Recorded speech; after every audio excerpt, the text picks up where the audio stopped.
All right. I think we're live here. Welcome to the second edition of Mandolin Morning, Saturday morning live streams, the one and only Mandolin talk show where we're going to get together and we're going to hang out, we're going to talk mandolin, and we're going to play some tunes. So I'm glad that you guys can join me. Thanks so much for coming by, and let me know what you're thinking. What are some of your thoughts about mandolin in the live chat over on the right side of the screen? If you have any requests for tunes that we want to play later on, or if you want to just talk about a particular topic about mandolin as well, just let me know. But hopefully everything's coming through for you loud and clear this week. Did some double checking on all the other all the other little technical things. So hopefully it's all coming through for you. But well, to start off, just wanted to say welcome. You know, it's getting around the holiday time. We finally decked the tree and we got the Christmas donkey in the background for you guys. So hope you're enjoying that. Hope you guys are having a great holiday season so far. And there's tons of stuff going on music-wise. We've been staying busy making a bunch of Christmas videos. Me and Tabitha with our Do the Foreign Landers. We just released like 2 videos this past week. I don't know if you guys saw them. We did one for this great bluegrass page called Bluegrass Life on Facebook, and it was a version of our favorite carol, Hark the Herald Angels Sing. And we also did a fun one from a band called the Weepies. I don't know if you've heard of them before, but an incredible married couple, folk duo, and they wrote a cool Christmas song called All That I Want, and we kind of roped our little puppy into being the star for that video, and it was fun. I got to play bass and snare drum on that video, which is kind of a first for me. I don't really get a chance to play those instruments that often, so we might see some more stuff like that coming up soon. We've got tons of stuff in the works planned for both Patreon and for the Foreign Landers, and Mile 12's working on a Christmas video right now, so lots to look forward to. But yeah, what else happened this week? We had a really special guest on Mandolin Mondays. I don't know if you saw her, Emma Borders. She's an incredible mandolin player, octave mandolin player, violin player. She absolutely just smashed a version of that D minor Gigue from Bach that he wrote for the violin, but she plays it with the octave mandolin with a capo. I forget what fret she plays it on, but she did some really cool variations and just kind of her own personal spin on that piece of music, which was really fun. If you haven't seen it, definitely check it out. And got some other special guests coming up this month that I'm pretty excited about. I won't spoil the surprise for you, but just be sure to watch out, especially towards the end of the month, for some really great special guests. I'll see, we're already getting some texts in here, some comments from some folks. Thanks for watching, guys. I'm glad everything's sounding good, coming through very well, very good. Francois says, "Good morning, David. I love this, and it's great to know you're better. Great to know me better." Oh, thank you. Thanks for sharing your time and your music. Oh, my pleasure, Francois. Thanks so much for sharing your time and your music as well. This is going to be a lot of fun. Well, we'll just dive right into it. We got a little bit of a news section right here. I wanted to share some things coming up. I haven't really played around with different picks too much. I know there's a lot of people who love playing around with, just all the different options you have for the right hand. For mandolin, this is such a big, important part about how the mandolin sounds, right? I had someone describe this to me as like the bow for a violin. People spend thousands and thousands of dollars just on the bow for a violin, just to get the right sound for, an even more expensive fiddle or violin. So the pick is kind of like that. And, some people buy these blue chip picks, which, aren't thousands of dollars, but they are pretty expensive. I really like this CT55. It's just kind of that classic blue chip pick that a lot of mandolin players use. I think the CT stands for Chris Thiele. And it kind of reminds me of, this thing that's been going on recently. I don't know if you guys have seen it, but D'Addario just came out with a brand new pick. It's pretty expensive as well. I thought I'd share it with you guys here. Let's see if we can come up with what's going on here. Oh, sorry, I've got this window capture thing on the wrong thing. Make sure I've got it all set up for you. So check this out. We got D'Addario's Chris Thiele pick here, and this is a thread on the Mandolin Cafe I thought I'd share with you guys here. This is from S-Block. Says, I recently got one of the new Chris Thiele signature picks from D'Addario. It's modeled 2CA7-01CT, which are currently retailing for $25 a piece. It's fairly expensive for a single pick, but it's about 30% less than the Chris Steele model. This one, the Blue Chip CT55 pick from Blue Chip, which retails for $35. And here's a side-by-side comparison photo of the two. So this is the Chris Steele Diodario pick on the right, and you guys can see, hopefully, it's a bit like a tortoise shell. I don't know. I'm really curious to how it sounds and how it feels. If any of you guys out there have gotten this and have tried it out and have any comments to leave, be sure to let us know what you think about it. I'm kind of interested in taking the plunge. They call it the case in pick, and I think it's supposed to be made out of some type of new polymer that they're not saying what it is, but the specs are it's like 0.055 inches thickness or 1.4 millimeters, and I think this 55 might be a tiny bit thicker, I believe. I'm not sure, but I think they're supposed to be pretty comparable between the Blue Chip and the Diodario. So just some interesting stuff going on, and thought I'd share a little bit of that. Let me know what you think. And in other news, there's been some really great records that have been released in the mandolin world not too long ago, and I just wanted to share some stuff that I've been listening to. We got this great record from Mark Stoffel. I don't know if you've heard of Mark. Mark's an incredible mandolin player from, he's from Europe originally, but he lives in the States now and plays with Chris Jones and the Night Drivers. I shared that awesome satire piece from Chris Jones last week. If you haven't checked that out, it's on Bluegrass Today, where Sierra Hull is like this figure in a bluegrass Hallmark movie, and Chris Steele's like a homeless angel. It's pretty amazing. But Mark just released a solo record. It's called Coffee and Cake, and it's all instrumental mandolin music, which is right up my alley. It's it's got some amazing original tunes on there, and then a couple other cool hits like The Old Mountaineer is a great tune from Bill Monroe that I used to play a lot. I need to bring that one out again. Then you got Daly's Reel, Make a Little Boat, which are both great fiddle tunes from the Kenny Baker catalog. Woody's Rag. And then, just a bunch of really cool instrumental pieces. I love Shadow Bands. It's the first track on this record. Really interesting harmony, really cool solos. It's awesome. Yeah, definitely check it out. And Mark Stoffel's just like one of the nicest guys you'll ever meet. One of the best mandolin players out there too. So be sure to check this out. I actually had the pleasure of doing kind of a distance recording on this record. We if you haven't seen it, there's this track called In the Mood. It's that classic kind of swing jazz sounding song, and Mark basically just wrangled up a bunch of great mandolin players to play a mandolin orchestra version of this tune. So I actually was in Northern Ireland at the time and ended up recording just a little part for this one as well. You can hear like I have a 5-second solo, and then there's a bunch of other great mandolin players on there like Frank Sullivan and Don Sternberg. The list goes on and on. It's like, who else? Sam Peters is playing bass. Steve Smith is playing mandola and octave mandolin. And Martino Coppa, Mike Compton, Tristan Scroggins, Alan Bybee, Jesse Brock, Nate Lee, Wayne Benson, Don Sternberg, Darren Nicholson, Chris Luquette. Tons of awesome folks on here. So be sure to check it out. Coffee and Cake. I believe it's out now. So be sure to pick it up for a Christmas present or for a personal Christmas present.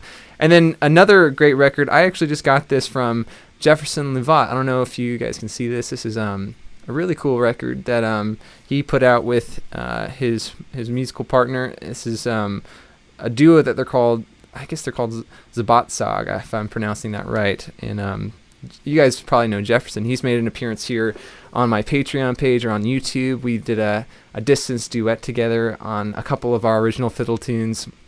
A lot of fun working with him. He's been on Mandolin Mondays before, and just an incredible player from Europe as well. Just it goes to show there's great mandolin players all over the world, which is pretty awesome. But this is their new duo record. It's called Ellis Island, and it's an interesting mix of like bluegrass, some kind of world music, some klezmer, some original compositions in there as well. They even do a couple covers of like Old Dangerfield from Bill Monroe, another great Bill Monroe tune. And they do Locks of Dredge from Bela Fleck. I don't know if you guys know that one. It's from the Strength in Numbers record that the Telluride Sessions, I think, is the name of the record that Bela played on with like Sam Bush and Mark O'Connor, Jerry Douglas, and all them. That's a cool composition. But one of my favorites is the last track. It's Lullaby for Evelyn McHale, and it's a beautiful like slow waltz that I guess Jefferson wrote, and it just sounds great on mandolin and fiddle. Really beautiful and sparse and spacious. So check this record out as well. It's about Zog, Ellis Island, and yeah, if you're out there, Jefferson, hope you're having a great holiday. I hope we can meet up sometime soon, man. So let's catch up with what's been going on here. Lucy says hello from Georgia. What's up, Lucy? Oz says hello from Berlin. Super cool. Francois is asking about Monroe's hornpipe. Okay, cool. Yeah, we might be able to play that. I think I've got some transcriptions for that as well. That's a fun one. Great request. If you guys have some other requests as well, let me know in the comment section here, and we can add it to the list of stuff we want to hit here. James says hello from Portland. What's up, James? It's great to see you, man. Thanks for joining us. All right, so Lucy says she has the Diodario Christeli pick. Cool. That's awesome. So Lucy says it sounds great. Little thinner sound than the blue chip. She uses the TP60, probably just because it's a thinner gauge. Yeah, so I guess the 60 is 1.6, and then the Diodario is 1.4, so I guess it would be a bit thinner. So that's really interesting. I'd love to pick one up. I think after this live stream, I'm going to have to buy one. And then maybe next live stream we get together next week, I can do a little string and pick comparison for you to see how it sounds on this mandolin. And every mandolin's a little bit different too, right? It's like you kind of have to find the pick that works best for your particular instrument and your particular style too, because everyone is going to hold the pick differently. Everyone's going to angle the pick into the strings differently. It's all just a personal preference in some ways, which is kind of interesting. All right, so Robert Shorthill says, David, I'm thinking of drilling 3/8 hole in the center of my 1.2 millimeter picks to keep better grip on said picks. What do you think of that idea? Oh, that's a cool idea. I actually have a friend in Nashville. He's the same luthier who made this armrest here, and I always take my mandolin to him to get set up work whenever I'm in Nashville. I was actually just there a few months ago and got him to do some work on this. He was kind enough to take it on. He's a great luthier. His name's Dan Voigt, and he actually does that with blue chip picks. He'll kind of drill some Vagan-like holes into the center of the pick to make it a little bit easier to grip. But I think the main reason that he does it is because it's kind of taking away from the mass of the pick, so it has a different sound whenever the pick meets the strings. I think that's what Vagan talks about as well, like those grip holes also have something to do with the pick noise on the strings. It kind of minimizes that click. So that's what he says, at least. It kind of makes the pick sound a little bit less obtrusive and makes the mandolin sound a little bit more natural. So I'd say go for it. It's a little bit risky if you've never done it before. If you're working on a $35 pick and you're trying to drill holes in it, so be careful. But if you have the proper tools and you have a good game plan, then I'd say go for it. See what you think. So Lucy says it feels a little different in your hand too, but I do like it a lot. Okay, cool. I'm sure like the material that it's made of definitely has a huge impact on how it feels. I do like how the blue chip kind of has a little bit of a stickiness to it. Like I can hold it against my thumb without it falling away immediately. So I guess the Vagan picks don't really have that quality. I love the Vagan picks a lot. I hope I'm pronouncing that right. Some people say Wegen, and it's Wegen. But they're made out of like kind of a more textured polymer. I don't know exactly what it is, but I love the way they sound, but they are a little bit harder to hold. And I kind of go back and forth between the TF140 and then the Blue Chip 55. I was playing the TF140 for a few years, actually. I think I played that on the Golden Angle record. I played it on all of the Mile 12 records to date so far. And then just this past year, I think I was getting tired of how I was sounding on the mandolin. I figured a new pick would solve my problems. Not that it has at all, but yeah, I made the switch to the 55 just for a change of pace here. Also, sometimes I find the picks wear out as well, which is kind of interesting. They're kind of like strings where they have a little bit too much of a bright sound at the beginning, and then as the pick wears in, and just by how you're hitting the pick against the strings, it's going to create a new speed bevel. Even if the pick is already beveled, it's going to kind of readjust to your particular style. And it takes me about a week or two to really break a pick in. And I try to be really specific. Like if I'm playing one of these triangle picks, I'll try to be really specific about which point I'm playing on first, so that I'm breaking in one point of the pick first. It might take about a week, and then it feels good for maybe about a month, and then it starts to wear down for me. So then I'll like switch over to the next corner and try that out for a week, and then I'll break in, have a sweet spot. So it's they aren't everlasting, so to speak. They do wear out, and you kind of have to be careful. I think like if you hold on to a pick too long, it starts to sound a little bit dull. But if it's a brand new pick, it's way too bright for me as well. It's some sweet spot in the middle there. Interesting. Yeah, I love talking about picks too. It's kind of it's a bit nerdy, but it's pretty fun, like thinking about all the little details that go into this one little aspect of how we play the mandolin. Let's see. John Pendexter says, "In the Mood." The video for In the Mood was great. Yeah, we all sent in like distance videos for that track on that Mark Stoffel record. A lot of fun. I'm glad you enjoyed it. Oh, cool. Some other folks say that they've got the pick too. So Timothy Weeks says, "The new pick feels a little stiffer to me so far, but I like the sound of it." Okay, yeah, that's interesting. The blue chip does have a bit of flex in it. I wonder if that's just like the material that it's made out of. I have no idea, but that'll be cool to check out and do a comparison. I'm definitely gonna order one now. I'm convinced. Timothy also says, like, what strings do I use? And I've actually got a pair right here. I was using the Diodario EXPs for the longest time, but they actually kind of discontinued that model recently, and they have a new coated type of strings. They're called XTs. But this is the exact brand, the exact weight that I use. They're called XTs. They're kind of phosphor bronze, extended life plus natural feel, they say.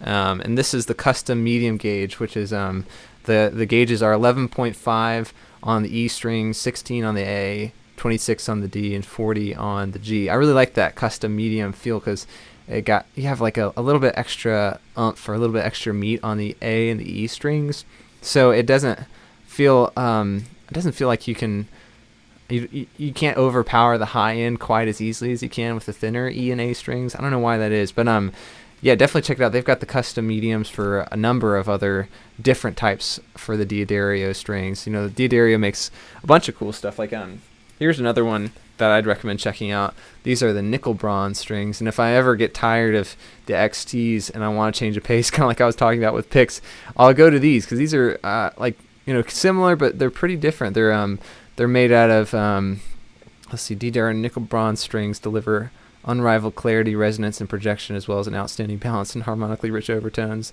I think they're made out of like some type of nickel bronze alloy. I forget exactly how they make these. So I think all these strings have the steel cores, like that New York steel core, and then it's just the wound part that has a little bit of a different feel to it. But these are the same gauges, 11.5, 16, 26, 40, and they have maybe a little bit of a brighter sound at the beginning, but they really project super well. So yeah, hopefully that answers your question. What strings are you guys using? There's a bunch of different options out there. There's Straight Up Strings. They're an awesome company in California. There's Elixirs. I know a lot of people who play those. I'm actually endorsed by Diodario, so I have to say that these are the best. But there's a bunch of great options out there. So let's see. Mark Van says, "Hey from Somerville." What's up, Mark? Thanks for joining this morning. Peter Barnett says he's used the Wiegand as a pattern for my blue chip. Oh, that's a good idea. So you can like kind of put the Wiegand over the blue chip and mark where the holes are and then drill for it. That's a really good idea, so you have a template to work with. Maybe check that out, Robert, see if that works for you. Barry Martin's watching from Kent, England. No way. We've got like folks all over the world this morning. This is really cool. I'm excited to be making this a weekly thing, and if you haven't tuned in before to any of my live streams, I just run a YouTube channel. That's pretty much what I do now. I play in a band called Mile 12. I play in a duo with my wife called the Foreign Landers, and right now during COVID we're just kind of buckling in and making digital content. So I've got a Patreon page, I'm doing lesson videos here on YouTube, and these live streams are kind of a fun addition that I'm excited to be doing more of towards the end of this year and also into the new year. We're making this a weekly thing, so you can if you want to hear about all the stuff that's going on, be sure to subscribe to the YouTube channel, and you can join on Patreon at the link in the description below if you want even more kind of mandolin learning content and music videos, tablature, all sorts of fun stuff like that. But anyways, let's see what we got here. Robert says, no, these picks are cheaper ones. Maybe $2. Might try in one. Yeah, that's probably a good idea. Like maybe the prime tone from Dunlop are a similar material to the blue chip. They have a similar feel to them, and they're a lot cheaper, right? They're like only a couple bucks. That might be a good idea. Whoa, cool. Brazil. What's up, man? Irani, thanks for joining us. That's so fun. I've been to Brazil before, and it's a beautiful country. I'm jealous of the beautiful scenery and the awesome music down there. So I hope you're doing well, staying cool during the summertime down there, man. That's crazy. Awesome. Okay, well, I think it's about time that we play some tunes. And I thought what we might do this week, I'm kind of playing around with OBS Studio, and I just wanted to show some tablature to you guys so that we can look at the same version of the tune. Also, just be able to see the chords and to be able to read through these tunes together. Let's see if I can actually get this working though. Hold on, technical difficulties. Still figuring this out here. I'm looking forward to getting some better sting transitions as well. This is gonna be fun, like making these live streams more of a legit thing, I feel like. Hold on 1 minute here. So I thought we'd start off with a tune that I really like. It's one of my favorite tunes. I don't know why, but it's just kind of like my my go-to. And let's see. There we go. You guys probably know this one. This is a great tune that I think I learned from a David Greer record. It's called Panorama, and I heard Mike Compton playing this on the mandolin on that record, and was just pretty inspired to learn it. And this is just a version that I've picked up just from going to jams and hearing different versions of this. I thought we could try it out for you guys. If you're interested, grab your mandolin. This is not a super difficult tune, but it's one of my favorites just because it feels like there's a big transition from the A section to the B section. There's a big lift on that A major chord that makes it feel like you want to keep going. I think the best tunes out there have that feeling where it just wants to keep perpetuating, going around the circle again and again, or around the tune again and again. And this one's no exception here. So I thought we'd try it out for you. If you know the melody or a version of the melody, feel free to play along. I'll play through the tune maybe once with the melody, and then we can read through the chords together, and then we'll take some solos back and forth for a little bit. So I'm sad we can't be together, but this is the next best thing we have, and be honored if you join us for this jam here. Let's try it out. So this is Forked Deer. Let me pull up a little tempo marking to get started. We won't play this too fast. I think like playing slow, especially in the morning when you're first waking up and drinking your coffee, it's really nice just to kind of take your time and not worry about it too much. So let's see if we can do it at what if we did it like 150 BPM? Here's my metronome on my phone. So it'd be like something like that. I'll count us off. Here's the potatoes. 1, 2. 1, 2, 3, 4.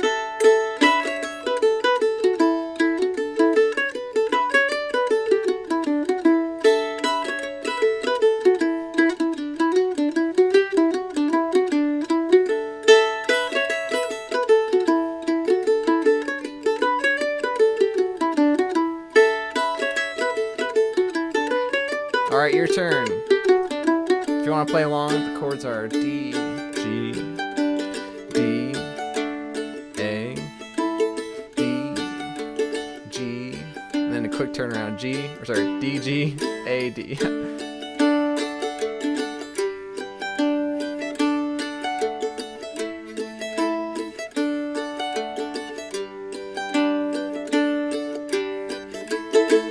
The B section has this long A chord. Back to the one, the D. A chord. D, G, A, D.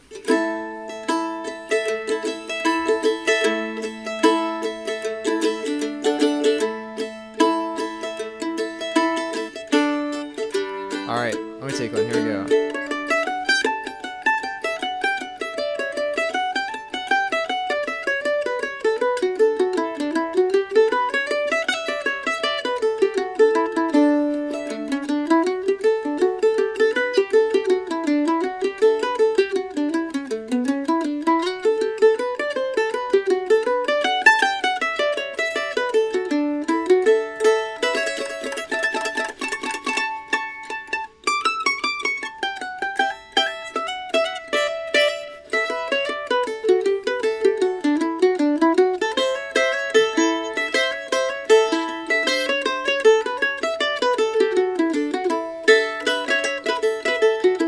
Your turn.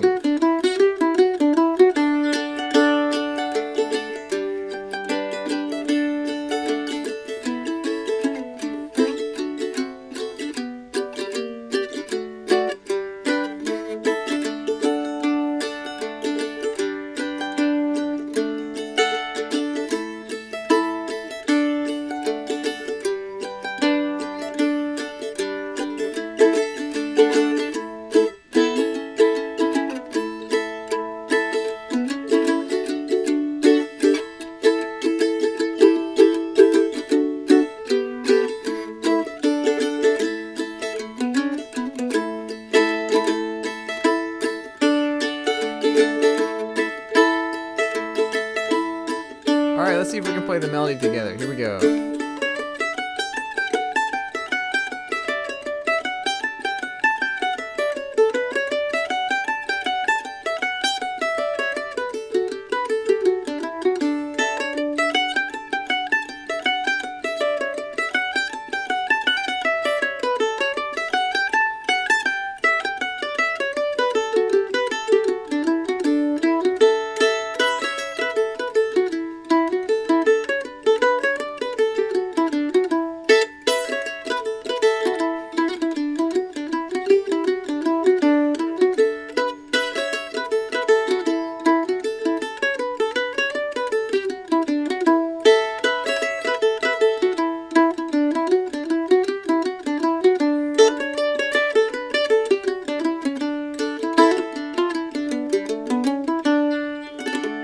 Nice playing, guys. I can hear the mandolins across the world singing in harmony. It's beautiful to play with you all this morning. Thanks for joining. If you're just tuning in, we're just playing a few tunes here, and taking some questions as well. We got kind of a question and answer portion coming up, and I can see some really great questions coming in. A lot of cool discussions about the pick still going on too. So yeah, we were just talking about that Chris Thiele pick, and there's a lot of stuff happening in the mandolin pick world these days. It's kind of fun, isn't it?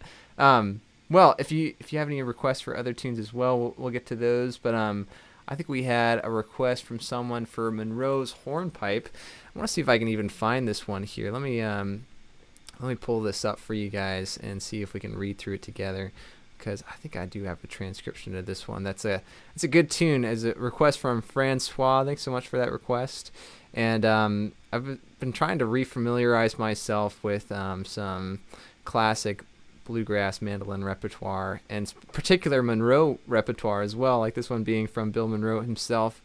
And this is one that definitely makes use of a lot of arpeggios and a lot of cool, like classic sounding bluegrass vernacular, I guess you could say. Like there's so much like fiddle tune talk in this piece right here. And there we go. I think that's pulling up. Hopefully you guys can see that on screen. I'll scroll down so you can see the chorus in the tab if you're interested here. And maybe we could just take a spin on this one. This would be kind of fun. Maybe we'll try this one a little bit faster since we're warming up here. That was at 150 when we were playing through Forked Deer. Let's see if we can play it up at like, I don't know, is 200 too fast? Yeah, it's too fast. I'm not that awake yet. Let's try 180. See what that feels like. Yeah, that feels a little bit better. I should still probably drink a little bit of coffee before going into the tempo like that. You know, I'm actually thinking about doing a video on YouTube and on Patreon about playing faster. I've talked a little bit about that before over on Mandolin Secrets. I don't know if you guys know Mandolin Secrets. It's run by Magnus Zetterlund over in Europe as well, and Magnus has some great resources for learning mandolin players as well. He asked me to do like a little video for him on how to play faster, and it's something I've been thinking a lot about since then. I have some more thoughts on what I'd like to share with folks, and might do a video specifically about speed playing on my YouTube channel. So if you guys have any questions about speed, let me know, because it'd be fun to kind of cater towards your interests and see if there's any other things I should talk about in this video. I guess like the main issue when playing fast is trying not to tense up and trying not to lock your arm, or having any issues with how your body feels in this high pressure situation. So if you guys have any tips for relaxation while you're playing, let me know. All right, we're all gassed up, ready to go here. So here's Monroe's hornpipe in the key of A. A lot of chords in this one, so we'll try to follow along as best you can, but it should sound something like this. Let's see if I got this tempo right.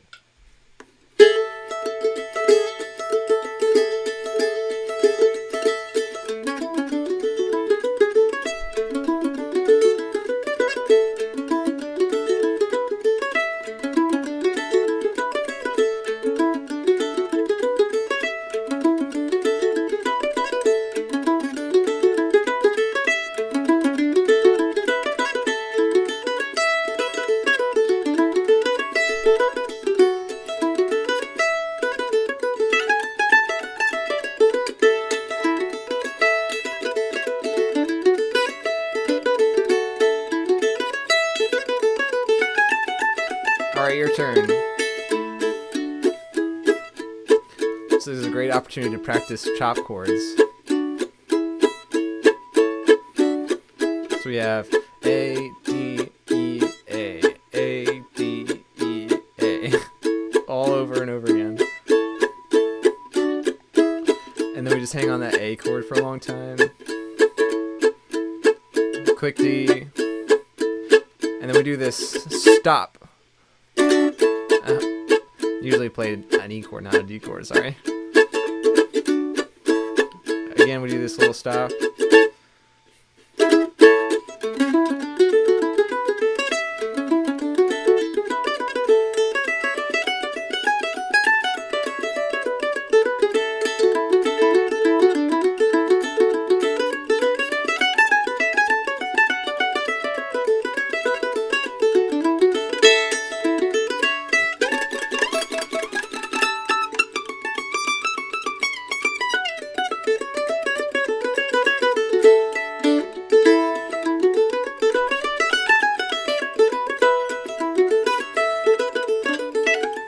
Alright, your turn.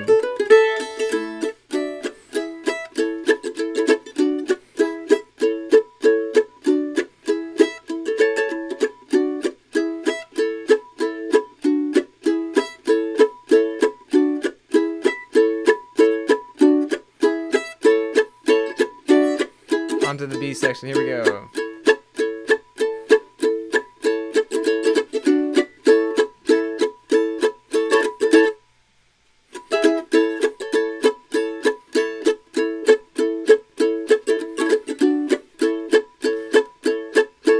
I'm gonna take another one. I wasn't satisfied.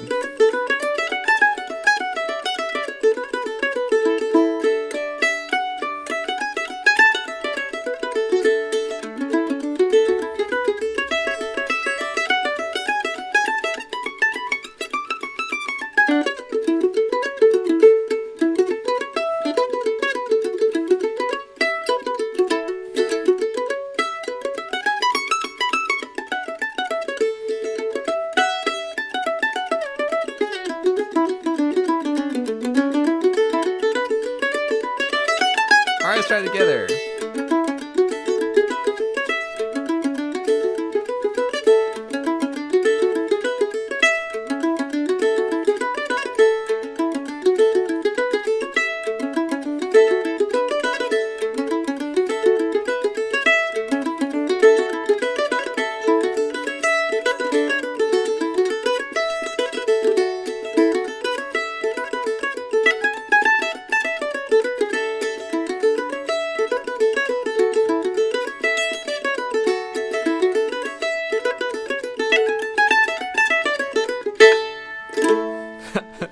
Wow, it's been a while since I played that one. That's a great tune. Thanks for that request, Francois. So we got some questions about this tune here. It seems like we got a question from, where did I see this? Oh man, we got a lot of stuff going on here. This is great.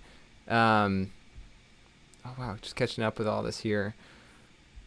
I saw someone asking about the E chord that I was playing on that tune there. I can't find the question now. Okay, Uncle Bobby says, David, can you show the E chord you played after the stop? Yeah, and this is something I actually was just talking about in a video this week. I don't know if you saw it. I posted a video all about how to transition from one chop chord to the next. And that's something I don't see a whole lot of people talking about. Maybe it's a little bit too narrow for most people to talk about. It's a very specific topic. But yeah, it's something I like to think about. With the chop chords, there's lots of ways of getting around. And, you know, basically a way of going from the 1 to the 5 back to the 1 on a key like this. When you're starting out with a 4-finger chop chord like A, I like to play the E chord, I don't know if you can see it like this, with my pinky on the G string and my middle finger's on the D string, then I have my ring finger on the A string. That frees up my index finger just to kind of stay back here. I can mute the E string with my index finger, which is nice when I'm chopping. Also, it's just like a really handy transition from the 5 to the 1. You can keep your pinky on the G string, just kind of change your middle and your ring fingers to get to the right spot. But yeah. Hopefully that answers your question, Uncle Bobby. I'm glad you're able to go back and check it out there. So we got tons of other comments about the picks. I'm so glad that this is a interesting topic to you all as well. So let's see. We got Joseph Hagen says, Thane, I use one of the Kaysen blue chip. I used to use Kaysen blue chip and recently landed on the Golden Gate 1.3 mandolin pick. Very cool. Okay, yeah, Golden Gate's another awesome option out there. And I know John Reichman used to use one of the really rounded edged Golden Gate picks. He's got like such a dark sound on his mandolin. It's so beautiful, man. I've played around with those before, and I find it difficult to really get the tone that I want to and the clarity that I want to. I also tend to miss the strings because you really have to dig into the strings a lot to get the rounded edge to make the sound that you want to. But there are some great mandolin players who use those so you can get a great sound too. In fact, I think it was David Grisman who he liked those picks a lot, but he wanted to have kind of a thicker, darker sound. So he came up with the dog picks, which are kind of modeled after the Golden Gates in some ways. They're totally different though. They're really thick, almost like that Proplex plasticky rubber kind of stuff. Proplex, another great option too. I know Mike Marshall uses those a lot. I play those sometimes when I'm playing a more jazzy, swingy stuff that calls for a darker tone. Those are really cool. In fact, I don't know if I have any right here. Let's see. There's a few other picks that might be worth checking out. Like I mentioned, the Dunlop Prime Tone. That's one of these things right here. They look kind of like a blue chip, but they're much more affordable, and they sound really good too. D'Addario also makes some really interesting acrylic. They call it Acrolux picks. This is a 1.5 millimeter Acrolux pick that has some different rounded edges to it. That's an interesting one to check out. There's a mandolin luthier in Europe. His name's Tice. I don't know if you've heard of him. Tice makes some awesome octave mandolins and makes picks as well. They're kind of like in the Vagan style a little bit, but they're very unique, very interesting. He makes some really cool instruments, very kind of untraditional. I love his stuff. He actually built an octave mandolin for Olga Igorova. I don't know if you know her. She's an amazing virtuosic octave mandolin player in Russia, and she plays in a group called Duo Ro. Definitely check out her music. She's been on Mandolin Mondays before in the past. All right, but let's see. Getting back to playing some tunes here. Robert says, when I try to learn a new tune, I usually try to loop each measure until I get it down before moving to the next measure. Seems to work, and I can have it in my head for hours afterwards, almost like an obsession. Yeah, that's so true. These tunes are a bit of earworms. They do kind of get stuck in your head after a while, and it's good to have that problem, because if you can internalize the melody so so clearly like that, it's going to stick with you a lot longer, and it's going to be able to come out in the jams a lot easier, which is what we're after. You don't want to be tied to the sheet music too much. So the sooner you can, loop each measure, memorize it like that. Sometimes I'll do 2-measure phrases, and this tune, Monroe's Hornpipe, is actually a great example of how you can do this, because it's so clearly laid out in 2-measure phrases, right? In fact, that's all the A section is just this 1 2-measure phrase, basically.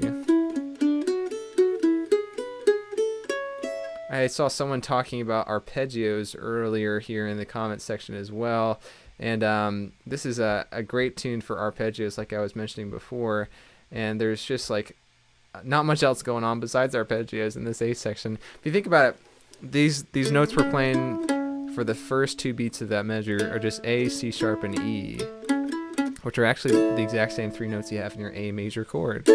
So you're not playing any other things besides chord tones for that 1 beat. And the same is true for the next measure. You have, or the next half of the measure, you have D, F sharp, and A, which are all just the 3 notes that you have for your D major chord. And same is true when you get to the E chord. It's just all E major notes, E, G sharp, and B. And then you end up back on A, C sharp, and E an octave higher for that A chord. So that's a really identifiable chunk. You can kind of see the building blocks of those 2 measures laid out so well, and you can see how those 2 measures belong together in a phrase. And I'd say like practicing those 2 measures together is going to be really helpful, so you can identify that really nice building block for the whole tune. And then you can see the next 2 measures are almost exactly the same. We just have 2 different notes at the end of that second measure of that phrase.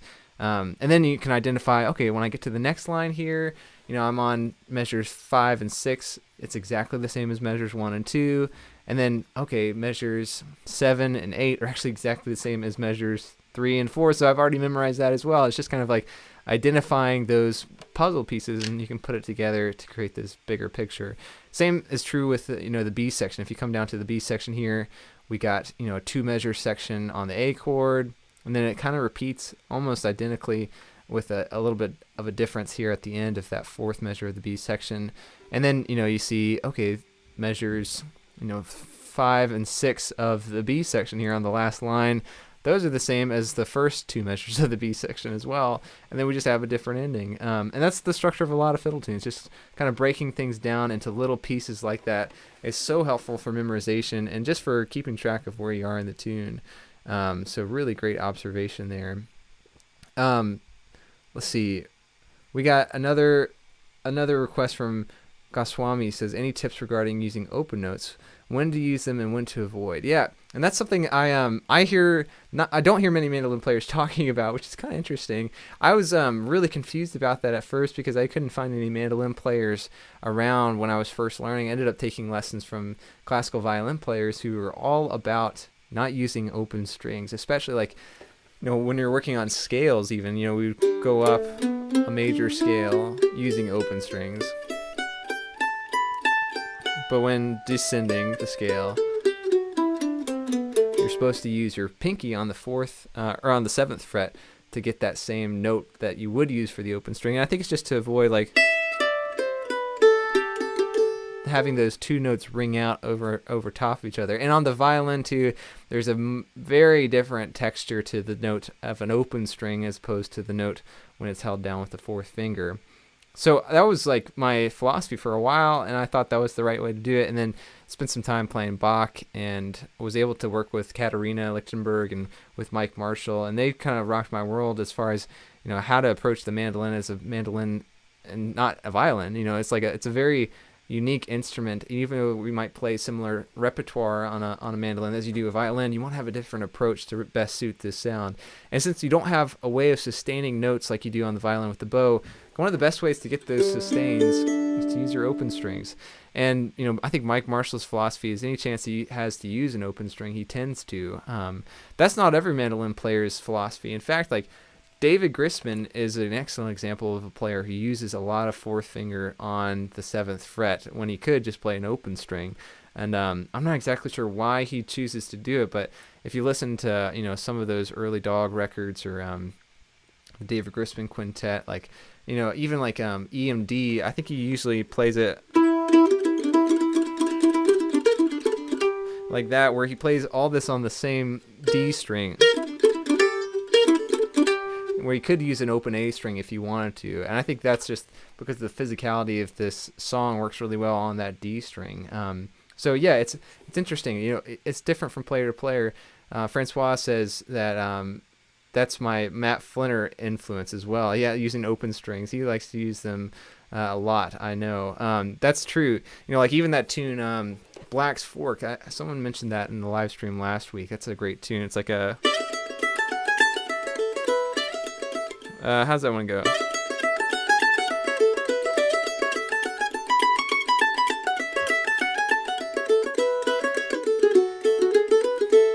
It's a really cool tune that uses some, shifting up the neck for the A section, and the way he gets back down, he uses kind of like this thing I've heard one of my students called this the wormhole effect, where you're playing a note on the E string, a note on the A string higher up the neck, and then using your open E string. If you think about it, in the first position, it would just be like this. But when you're playing it up here, it's a nice opportunity to kind of transition to that E note, to use the open E string as a way of shifting from one place to another.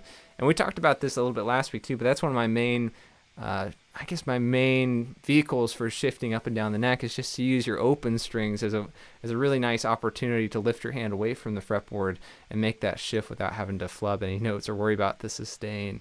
But Swami, I hope that gives you some food for thought. But I do like using open strings a lot, and maybe it's because I'm a bit of a lazy player too. I just don't like using my pinky quite as much.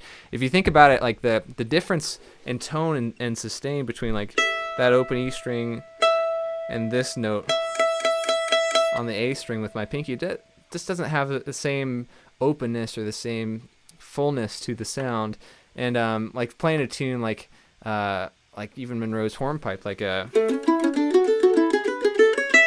be weird to go to play that last phrase or the last bit of that phrase with your pinky on the 7th fret for the A note and for the E note. It'd just be a lot more work than needs to happen. Some people feel like that makes more work for your right hand to have to cross from string to string, but I don't think it really does, because I'm moving my right hand regardless of what string I'm playing on. It doesn't really matter too much, like if you're moving from one string to the next. I feel like it doesn't create too much extra motion. So yeah, just think about that. Let me know what your thoughts are after you've played around with that a bit.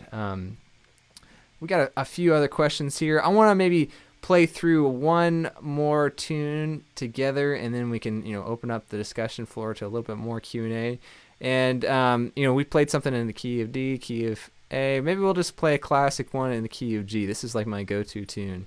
Maybe we could try this one out if you're up for it. This is a great tune I learned from that Skip Hop and Wobble record that Sam Bush plays on with Jerry Douglas, and almost said Jerry Douglas, not Jerry Garcia, and also Edgar Meyer and Russ Barenberg is playing guitar. It's an awesome record, and I think that record kind of made this tune popular amongst bluegrassers. Some people say it's called Big Coyote, and that's maybe like the more old-time version. And they play some different chords on the B section as well to watch out for. But this is kind of more of the bluegrass version and how they played on the Skip Hop and Wobble record. All right, we're going to bump it up even more. We're going to go to 200 now, see if we can keep up with the BPM here. If you got your mandolin, join in. It's going to be a lot of fun. It's a real simple melody. I love how this one feels and sounds, and I've just spent so much time playing it that it kind of feels natural to me now. All right, here we go. You guys ready? All right.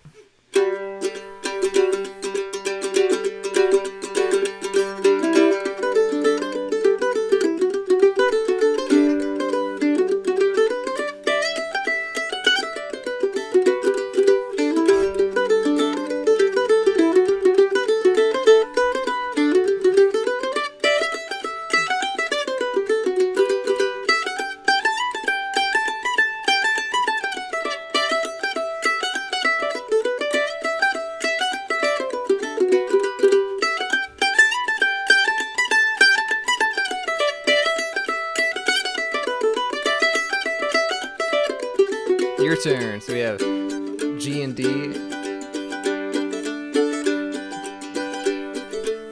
to a C chord, to a D, back to G.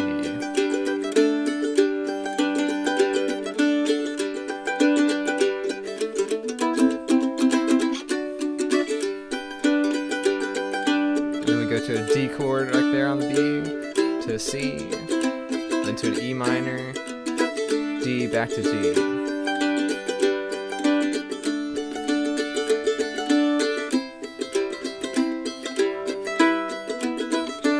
All right, here I go.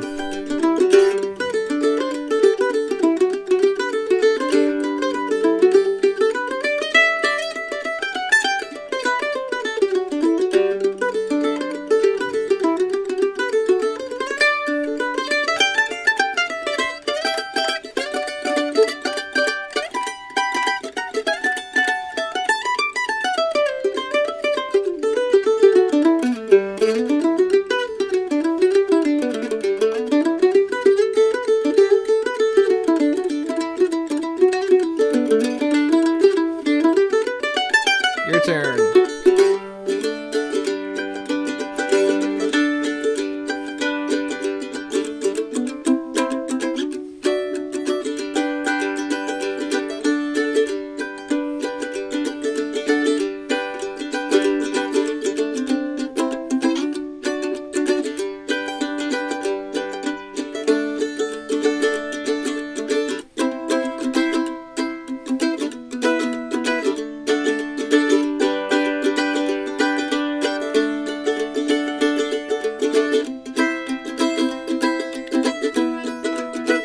All right, here we go. Let's play together.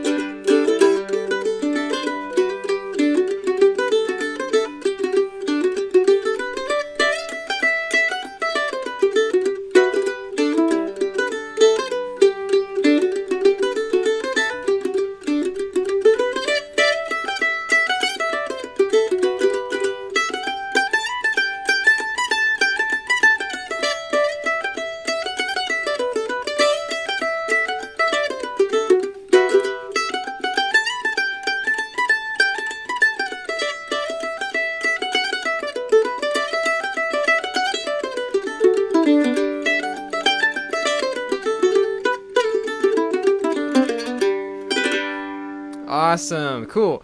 Man, great playing with all you guys.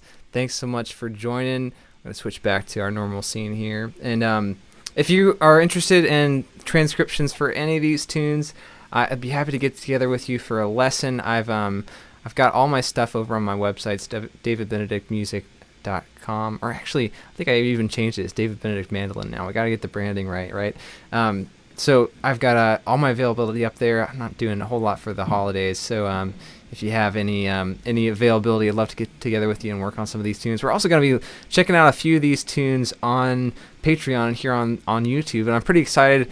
I think we're going to be ramping up in 2021. You know, I feel like 2020 was an awful year, of course, but I kind of like allowed some time for me to figure out how to do some stuff like this. You know, figure out live streams and how to make YouTube videos, and we're really going to buckle in for 2021 and make the most of it, because COVID still is running rampant and gigs aren't really happening. So we're gonna make music at home as much as we can, which is great. You know, I love being able to do this. It's been a lot of fun for me. But anyways, next year we're gonna hopefully be checking out a new tune like this every week, and we'll also have some interesting additional videos that cover like mandolin gear, like picks and strings, how to change strings, how to play fast, looking at mandolin technique and how to improve your overall playing. Maybe even talk about like some practice tips and some book reviews. It's going to be a lot of fun. I got a lot in store, as well as these weekly live streams where we can kind of all get together and hang out and talk about what we've been learning.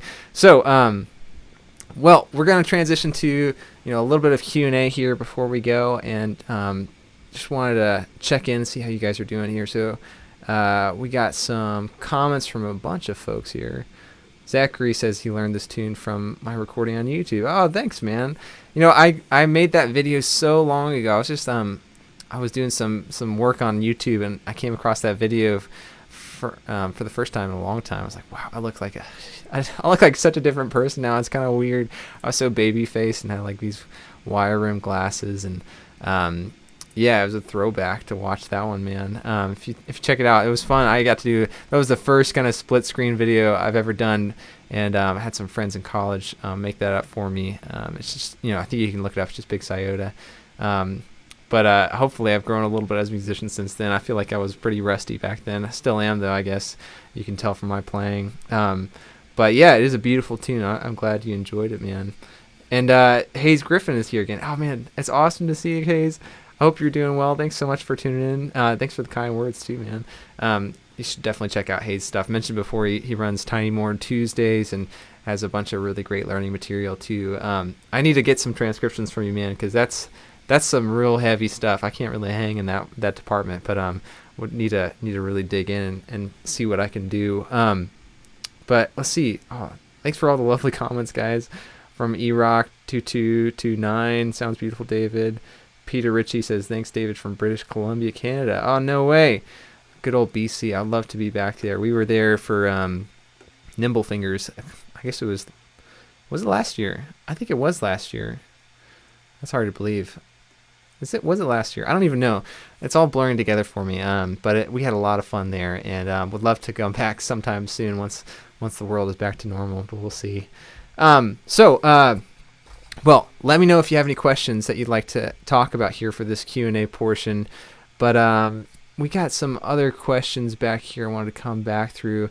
Aaron Jean says, LOL, could you run through a couple scale exercises, arpeggios that you can use as a warm-up with us on Mando Morning? Yeah, that's a great idea. So, just thinking about how you warm up on the mandolin. I don't have like particular warm-up exercises on the mandolin. Maybe I should, but I think it's more important to kind of think about how you can use particular bits of music or even use a song itself as your vehicle to warm up. And we talked a lot about like how to memorize Monroe's hornpipe a little bit earlier, and that's kind of a great way to warm up as well. It's just thinking about the basic building blocks of a tune and seeing if you can take something from a real piece of music and use it as your warm-up device. So that way it doesn't feel like it's all just clinical or academic. It's actually real and grounded in the piece of music that you're going to work on.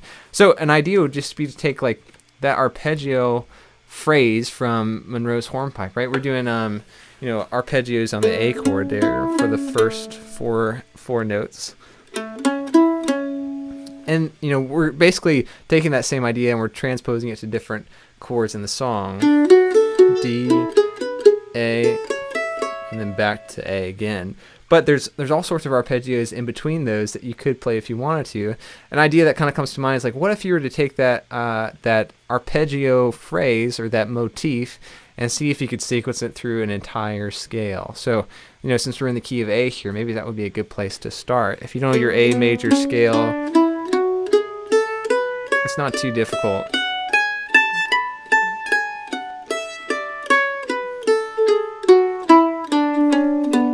The frets are just 2, 4, 6, open, 2, 4, 6, open. And then for the A and the E string, you're doing 2, 4, 5, open, 2, 4, 5, 7 if you want to on the pinky there.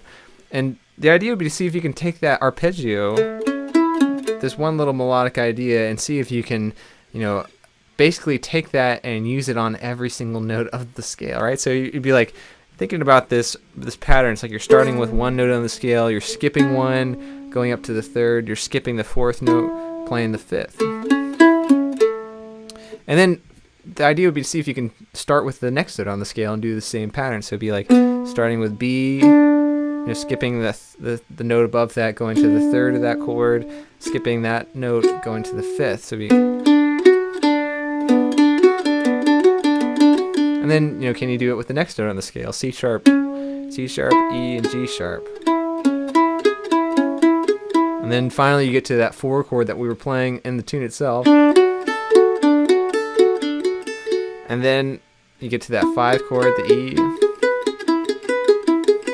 And then you could do the same thing with the last 2 notes on the scale too. You could have F sharp, and then G sharp.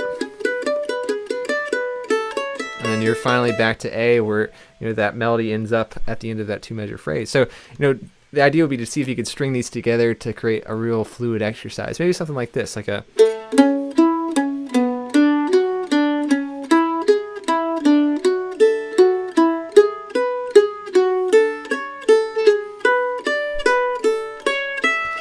on going if you want to too.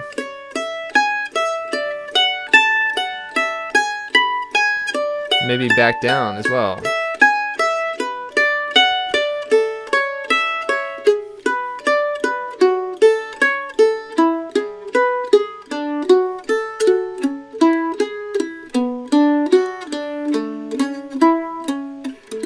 There you go. That's a really great warm-up exercise, or just an exercise in general. It doesn't have to be a warm-up, but you're taking the tune and you're kind of expanding on it, seeing if you could, extrapolate a little bit of that melody and figure out how to use it throughout different parts of that key. And then, what it could be useful is seeing if you can use that as a improvisational device or kind of a variation for the tune itself. Like if you're playing through Monroe's hornpipe, like a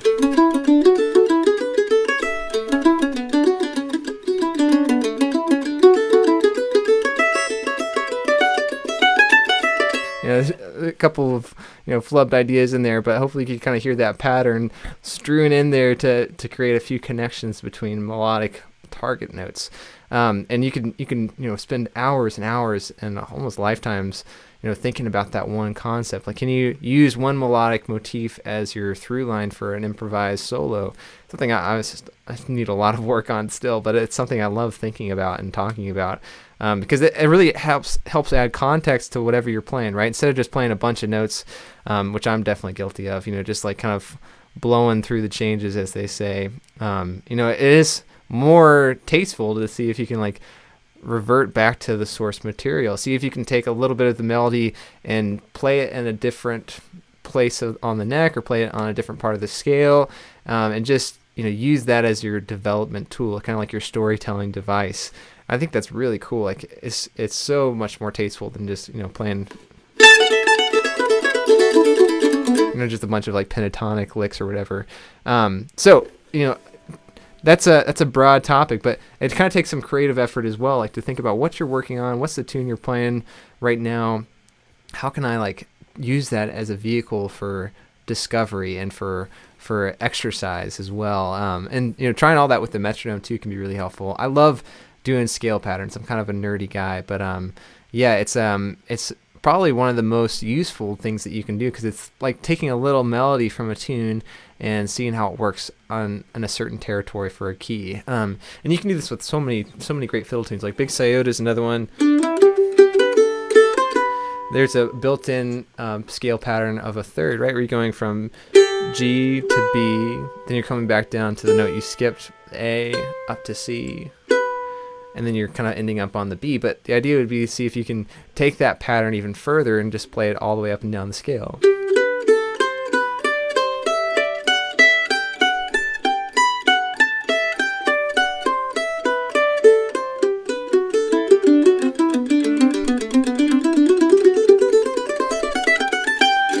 And then again, you can use that as your vehicle for how you improvise over that tune.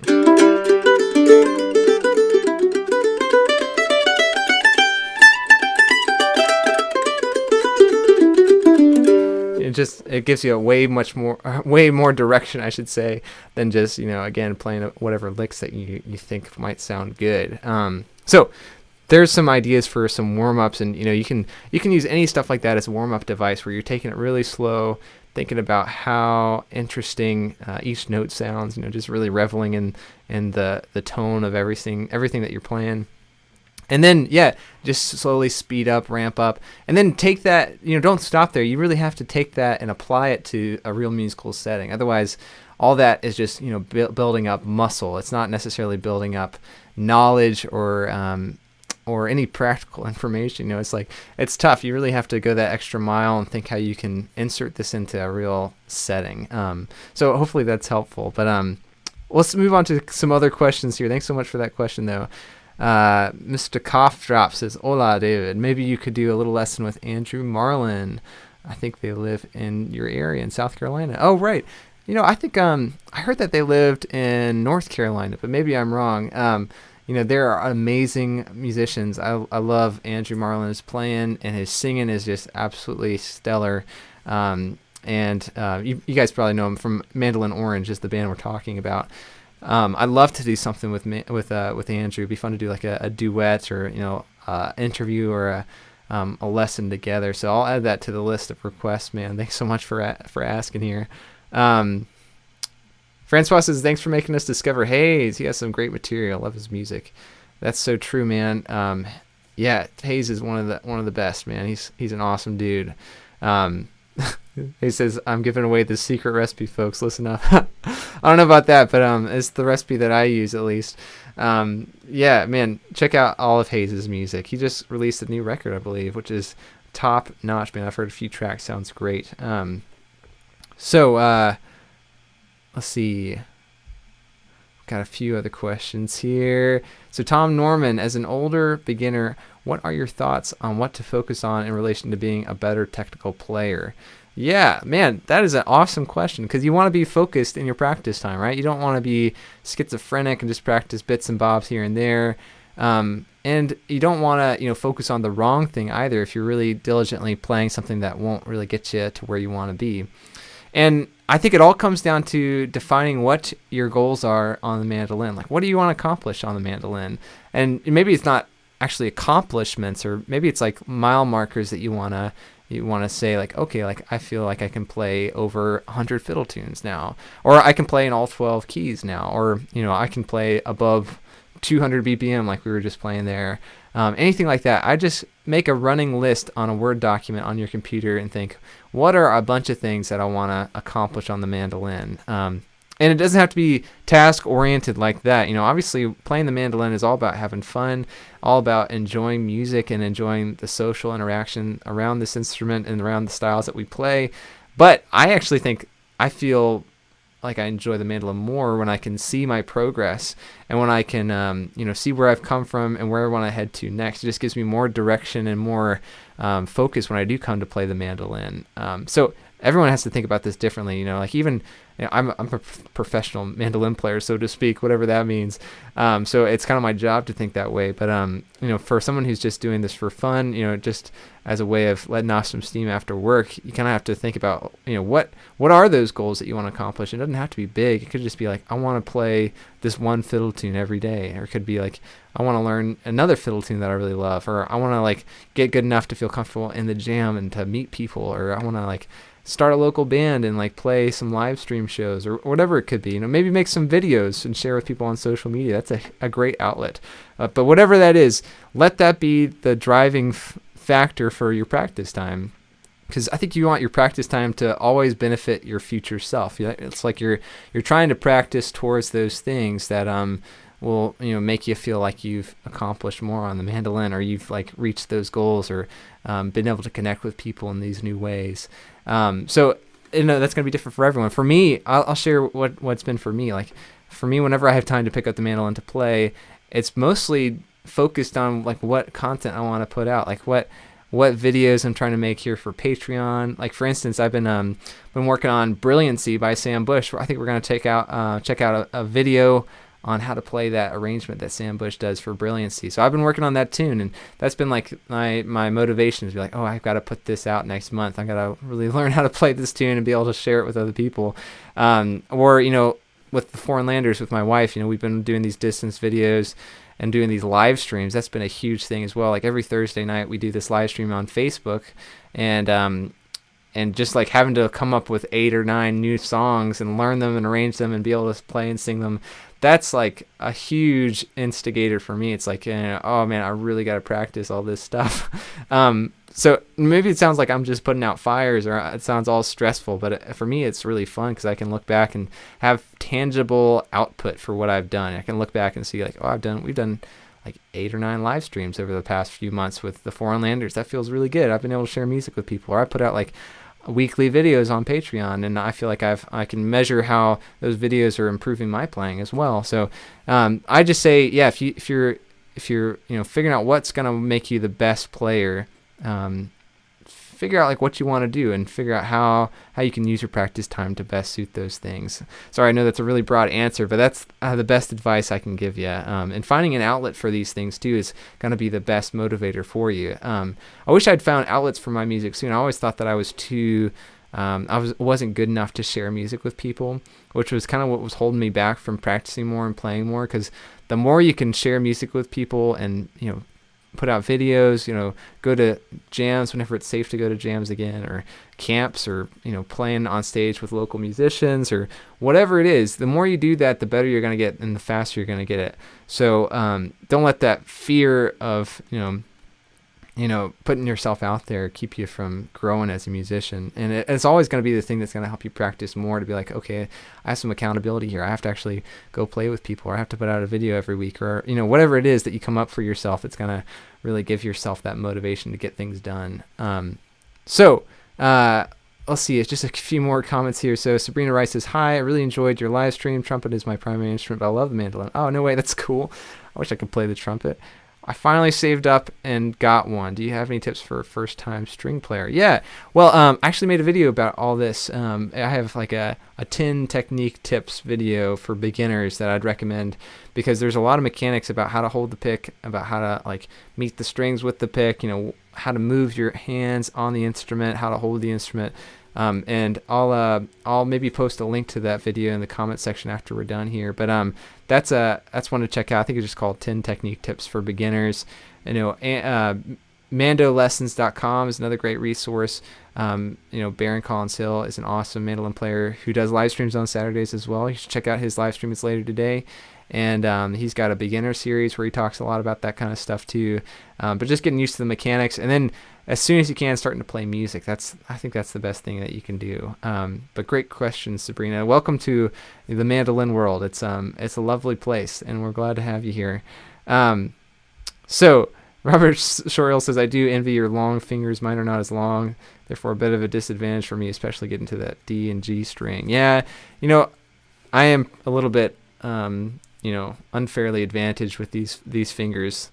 I don't know why I have these fingers, but they do come in handy sometimes.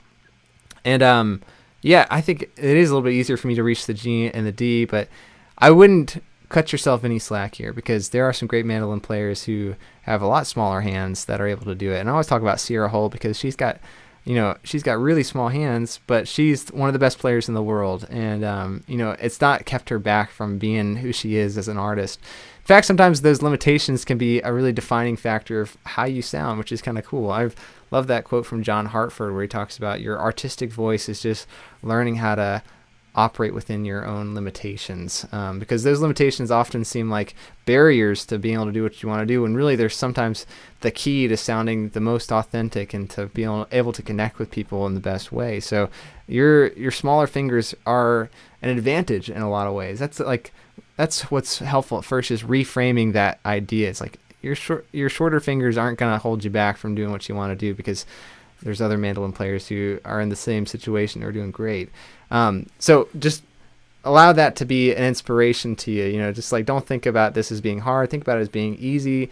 See the evidence around you that other people are getting through with the same situation. So if for some technical things though, I would look at Sierra's hand and think about how she's fingering stuff. Like when she's playing on the 6th fret on the G and the D string, she usually uses her pinky to get up there.